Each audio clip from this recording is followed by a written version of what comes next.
Okay sir, ready. सुरुवात. हां sir.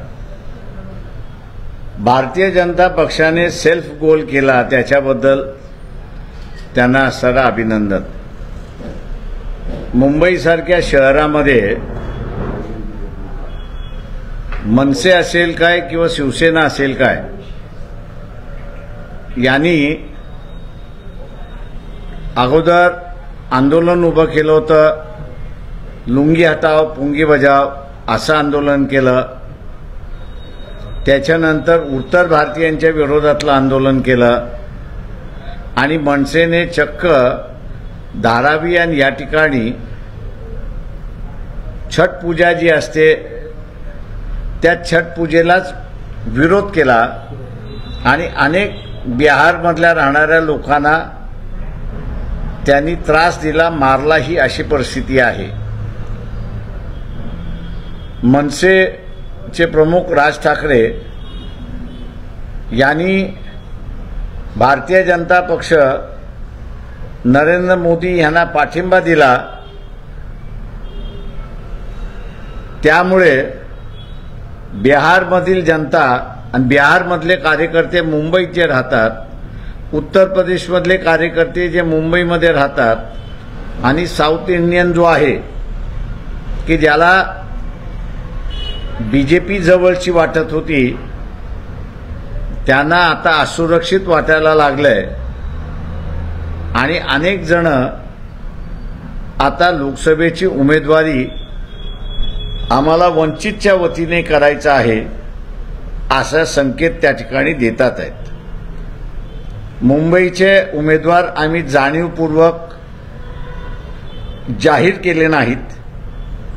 त्याचं कारण की इलेक्शन सुरुवात झाल्यानंतर मनसेचा पाठिंबा बीजेपीवाले घेतील आणि तो झाला तर मुंबईतलं पूर्ण असणारं गणित त्या ठिकाणी बदलतं.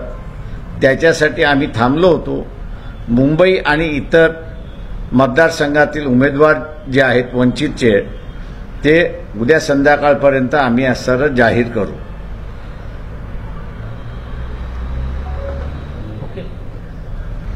भाजपला मनसेचा फायदा होणार का? मी आत्ताच आपल्याला सर सांगितलं की साऊथ इंडियन, उत्तर प्रदेश आणि बिहार हा मतदार बीजेपी बरोबर होता. तो राहणार नाही. काल रात्रीपासून त्याचे संकेत त्या ठिकाणी आलेले आहेत आणि अनेक ठिकाणी ते उमेदवार सुद्धा पक्षामधले जे आहेत त्या ते पुढे येऊन इलेक्शन लढवण्याची सुद्धा भाषा बोलतात. सर, काँग्रेस भिवंडी आणि सांगलीची जागा मागत होती पण त्यांना ती मिळाली नाही. महाविकास आघाडीत कुठं त्यांचं काही धीर अस्तित्व राहिलं. काँग्रेसवाल्यांनी अगोदर काँग्रेसने ठरवलं पाहिजे की महाराष्ट्रामध्ये त्यांचं अस्तित्व त्यांना ठेवायचं आहे की नाही ठेवायचं आहे. सांगलीमध्ये शिवसेनेचं काहीच नव्हतं, पण शरद पवार आणि उद्धव ठाकरे यांनी मिळून ती जागा घेतली आणि आज सकाळीच माझ्याकडे विशाल पाटील हे येऊन गेले. चर्चाही त्यांनी असणारा केली आणि लवकरच काहीतरी ते निर्णय घेतील अशी मी अपेक्षा त्या ठिकाणी बाळगतोय. विशाल पाटीलला वंचितची उमेदवारी देणार ते माझी चर्चा झाली आहे. मी सांगितलं निर्णय त्यांना घ्यायचा आहे. आम्हाला काय निर्णय घ्यायचा त्यांची जाहीर झाल्यानंतर आम्ही जाहीर करू. तुम्ही ऑफर दिली आहे का? आता तेच लढणार आहे तर ऑफर काय देणार? वंचितच्या निशाणीवर लढा. मी अजून कुठलाही आग्रह केलेला नाही आणि कुठलंही सजेशन त्यांना दिलेलं नाही. त्यांचं म्हणणं मी ऐकून घेतलं आणि त्यांना म्हणालो की फॉर्म भरल्यानंतर आपण ठरवू. माझ्या वडेट्टीवारांनी मध्यंतरी एक वक्तव्य केलं होतं की वंचितला अपेक्षित हुंडा मिळाला नाही म्हणून लग्न मोडलं म्हणून. निवडणुकीच्या याच्यामध्ये सीटांचा समझोता होतो. आपण बघितलं की महाराष्ट्र आघाडीच्या कालपर्यंत असणारं वाटप झालं नव्हतं, तर त्याने अशा माणसांनी असणारं हुंड्याची चर्चाच करू नये असं माझं म्हणणं आहे. नाही तर काढायला गेलो तर जसं इतर जणांना नंतर पब्लिकली फिरणं कठीण झालं तसं त्यांनाही सांगतो, माझ्या नादी वंचितच्या नादी लागू नका. आम्ही कपडे फाडण्यामध्ये एक्सपर्ट आहोत. सुप्रिया सुळेंना आपण मदत करणार आहे, तिथून तुम्हाला काही मदत आपल्याला मिळणार आहे? Thank you, no issues. Sir, Kejriwal की कल कोर्ट ने जो है जो उन्होंने दाखिल किया था उसको फटकारा है, उसको नकारा है, क्या कहेंगे उसको लेकर? मैं इतना ही कहूंगा कि सर्कमस्टेंशियल एविडेंस पर कोर्ट जा रहा है, डायरेक्ट एविडेंस अभी तक आया नहीं है. ये एक गलत ट्रेंड है, ऐसा मैं मान के चलता हूं कि जब तक आपके पास डायरेक्ट एविडेंस नहीं है तब तक आप किसी के खिलाफ कार्रवाई नहीं कर सकती. कानून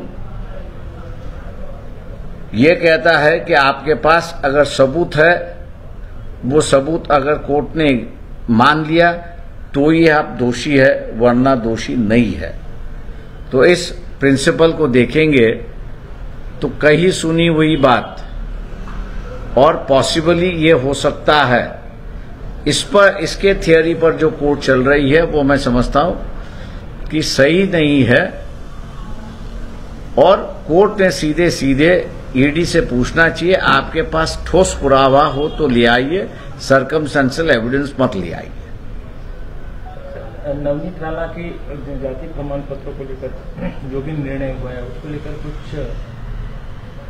बातें सामने आई हो, क्या है कि इतना जल्दबाजी में सब कुछ हुआ? देखिए, एक ऐसा कहूंगा कि कोर्ट ने ये इसका जवाब नहीं दिया है कि मुलुंड के मैजिस्ट्रियल कोर्ट में नवनीत राणा के खिलाफ फ्रॉड डॉक्यूमेंट करने का आरोप लगा हुआ है, वो केस चली हुई है.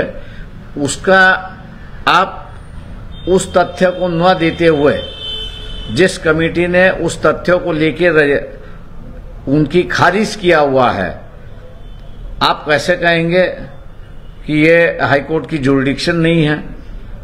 मैं इतना कोर्ट से कहूंगा कि हाईकोर्ट की जुरिडिक्शन 226 और 227 ये आर्टिकल 232 से भी बड़ी है और ज्यादा है. और इसलिए मैं कहता हूं कि high court is more powerful than the supreme court original jurisdiction में. ये जजमेंट जो है मेरे ख्याल से कहीं चैलेंज होगा, लेकिन इलेक्शन के बाद चैलेंज होगा, क्योंकि ये जुरिडिक्शन कर्टेल करने की बात हुई है, ऐसा मैं मानता हूं वहां पर.